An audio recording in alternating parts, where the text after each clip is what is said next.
Hey, welcome everybody. We're back for the April challenge, and the follow-up on this video is about marketing. There's going to be a few more issues that we'll touch base on, but marketing is the main focus.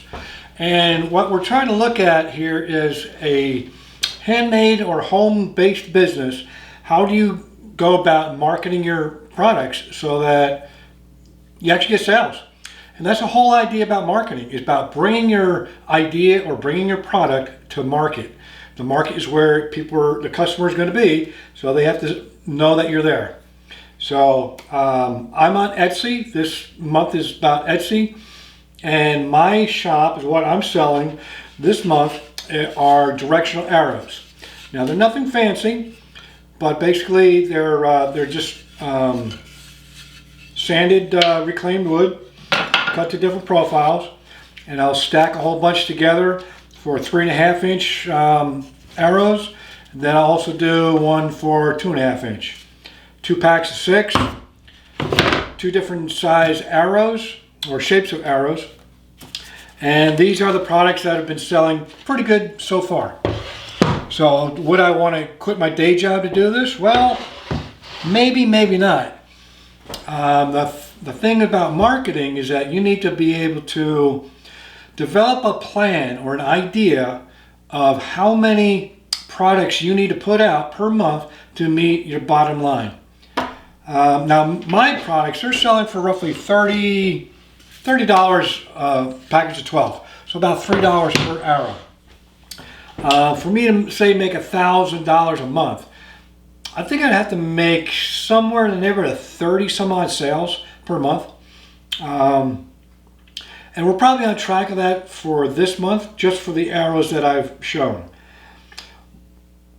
or that I have listed. Now, an aspect of marketing is to try to get as many eyeballs as possible. Think of yourself at a craft fair. You're out in public and you got people going back and forth, looking at different wares of various vendors. How do you bring them into your place to have them say ooh and ah about your goods? Well, you got to get their eyeballs. You have to give them interest. Now, if I'm just selling one item, such as this arrow here, I probably am not going to resonate with a lot of different customers. However, you've seen my stand that I put together in a couple of videos before. If you go back and look at that. But also, if you show a little bit of a different profile for your products, whether it just be the single arrow, or in this case, be an arrow with more of a cutout design for his head, or even one with a knocktail on it, so that different people will have different ideas or different incentives to buy certain products. Now you can show that they're painted up, you can show that they're stained. We're actually going to be using the CNC next week, and we're going to be taking a lot of these arrows here that I've just made up this week, and we're going to be carving on them. So we'll use probably a V-bit on the CNC, and we'll show you that next week. But these have turned out pretty good. Also, another idea that I've been tossing around is a double arrow. You can use this as a header board, or to give people an idea of which way to go. Maybe this way, maybe that way. Who knows? So marketing is going to be very important to bring in your customers, and it all depends on where you're actually going to be promoting your shop at. Again, I'm on Etsy, so Etsy has a tab there, and the tab is for marketing.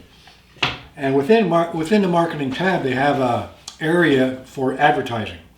Now, I personally do not advertise very much.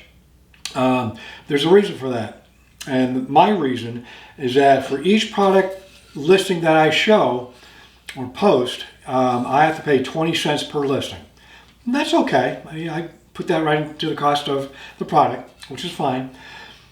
But with marketing, you want to be able to get as many people as you can to look at your items. So what I'm going to be doing now, I'm going to be posting more of these items on my site. And what these are going to be doing is that these are going to be targeting a different set of eyeballs out there. Somebody that doesn't want just a regular run-of-the-mill arrow, but they want something with a little bit more detail, a little bit more definition. And these have turned out to be pretty good sellers in the past. So we'll be doing that. Again, bringing in the eyeballs. So the listings is a way in which you can manipulate your marketing strategy. So another listing would be using the double arrows as header boards, or to add them into a variety pack, so to speak. I would say maybe these.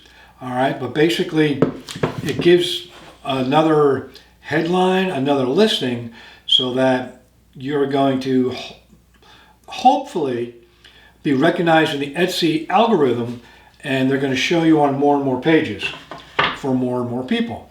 Now, if I'm going to be marketing these signs for graduation, for example, or for business events, then those people will be able to see not just the one posting that I have, but now they may be able to see a variety of knock, and knock, N-O-C-K, and arrows, as if you pull it in the bow, or another one with a variety of arrows, whether they be these, or a mixture. Yeah, we can do that.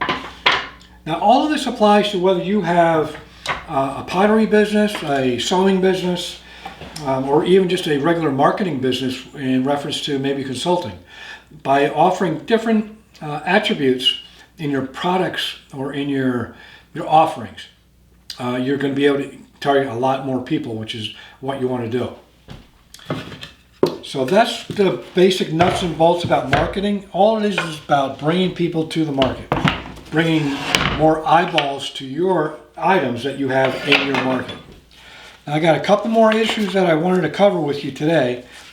I do apologize for not being here this past week, but it was tax season and I had to do my taxes. I procrastinated just a little bit, and I had a little bit of change things going on.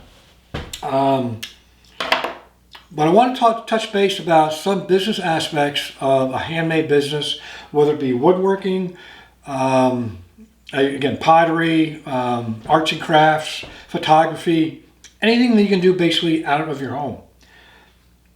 When you're looking for your customers, we mentioned this last time, it's about merchandising and doing a little bit of analysis of what products that people want.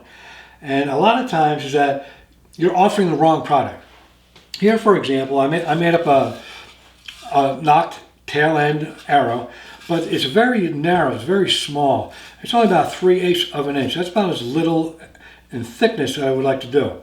But I can utilize this product and make it narrower so that it would appeal to different uses. Not so much the outdoor arrows that I've been making up, but for other uses, maybe on indoor venue. Another issue that we run into is procrastination. Sometimes we just don't feel, or we don't know how to get our products made and then to market. Now, sometimes making up the same item over and over and over again can get pretty frustrating. However, you do learn to make jigs, you do learn how to improvise and make those items quicker and safer, of course, but you'll be able to do more with less time. And that's an interesting aspect that I'll get into in one of these videos about time management. But touching on time management, let's go into something else that's really important. It's money management.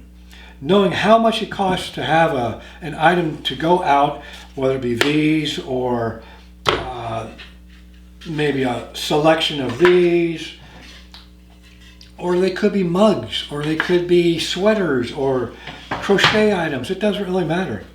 But knowing how much money you have into it versus how much money you're getting out is the bottom line of money management. And if you don't understand your dollars and cents, then you need to go back to the financial videos and look at them in more detail. So it comes down to cash flow.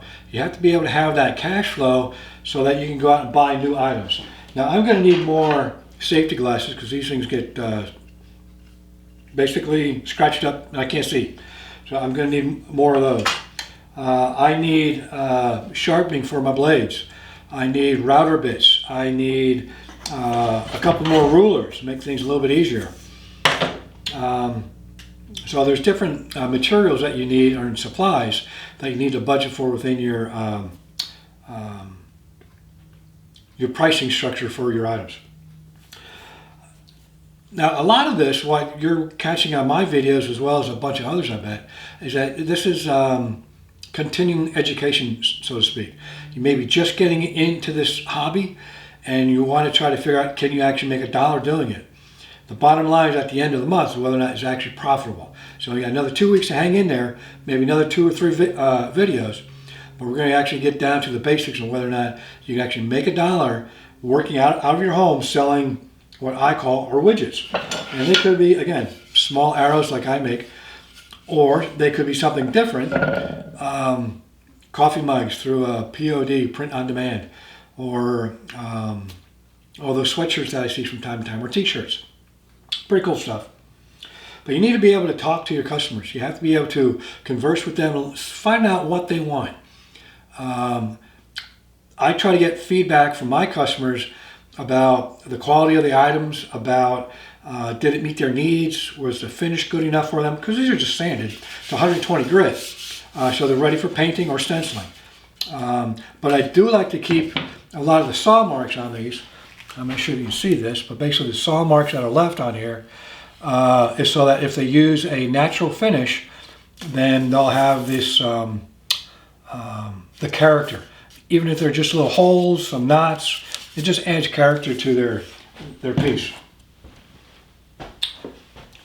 Now sometimes you need to plan in advance. Now I started the month out by making the basics.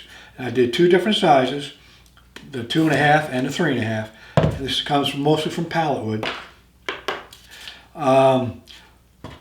But then doing my research with my competitors, I noticed that they offer a little bit more. They offer more styles, all right, whether they be notched ends like these, or they may offer a style similar to these, or they may offer, more designs, whether it be these.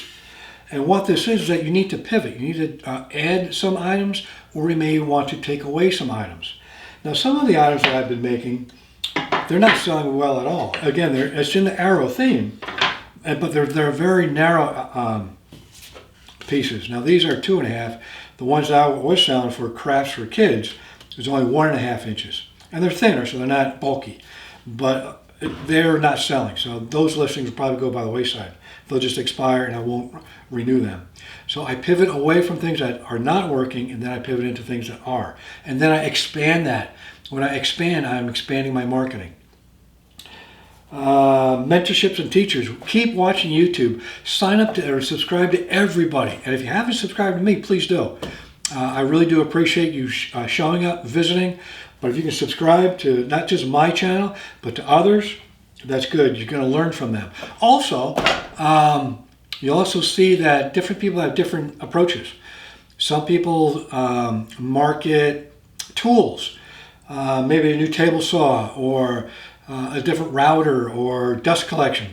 Some people include that into how they utilize their router table or how they set up their shop in general. So you're going to be learning all sorts of different nuances that other people have to offer you that you can incorporate in your repertoire, so to speak. But you got to take action. It's only you that can do this. Now, we covered a little bit of marketing.